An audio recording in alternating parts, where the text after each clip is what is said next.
जय हिंद। कैसे हैं आप सभी।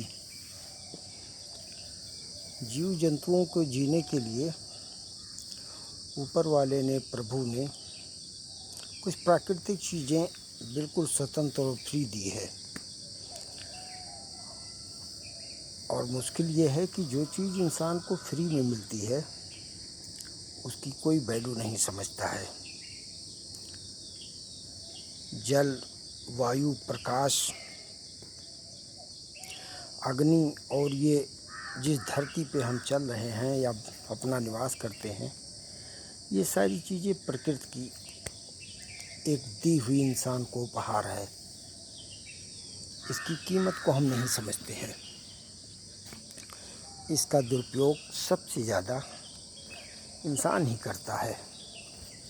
बाकी जीव जंतु इतनी हानि प्राकृतिक चीज़ों पे नहीं करते जितना इंसान इस पर प्रहार करता है। गांव घर के इलाके में तो प्रकृति फिर भी बची रहती है, लेकिन शहरों में इसका दोहन बहुत ही ज़बरदस्त तरीके से होता है।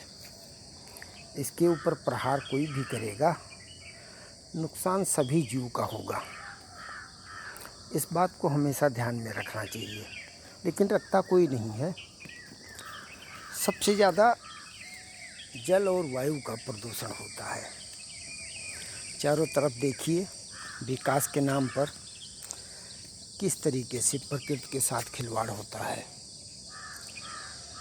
एक पौधा वृक्ष कोई लगाता नहीं है, उससे ज़्यादा काट दिए जाते हैं। अभी आपने देखा होगा कोरोना वायरस के दौरान ऑक्सीजन की कमी के कारण पता नहीं कितने लोगों ने अपनी जान गंवा दी। उस समय वैल्यू समझ में आई कि हमारी सांसों के लिए हवा की कितनी ज़रूरत है। फिर भी आदमी समझता नहीं है। हमें आपको केवल इतना ही करना है कि लोगों में जागरूकता फैलाएं कि जो वस्तुएं फ्री में प्रकृति ने दे रखी है उसका ज़्यादा दोहन ना करें, कुछ सही सदुपयोग करें और जितना बचा सकें वो बचाएं।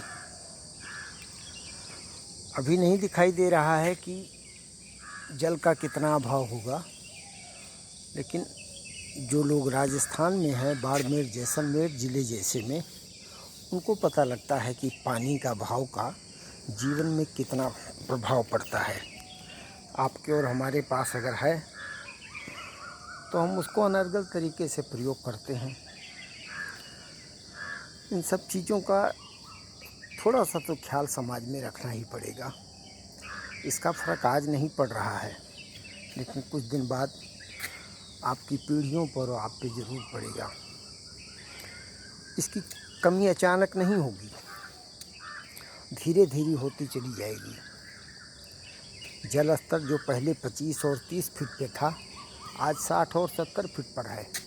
ऐसा क्यों है, कभी सोचना चाहिए हमें, लेकिन नहीं, क्योंकि सोचते हैं कि ये सब ऐसे ही चलता रहेगा। लेकिन एक दिन ऐसी नौबत आएगी कि परेशानी आपकी ज़िंदगी में एक अलग तरीके से खड़ी हो जाएगी। बस कुछ ऐसे इच्छा थी कुछ बोलने और कहने की। मैंने सोचा आप लोगों से बातचीत किया जाए।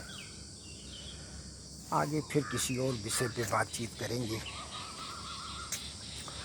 धीरे धीरे ज़िंदगी सही रास्ते पे चलना शुरू हो गई है। ज़्यादा फ्री स्टाइल होकर कुछ ऐसा ना करें कि दोबारा फिर लॉकडाउन के अंदर कैद हो जाना पड़े। आप अपना ख्याल रखें, स्वस्थ रहें, खुश रहें। जय हिंद।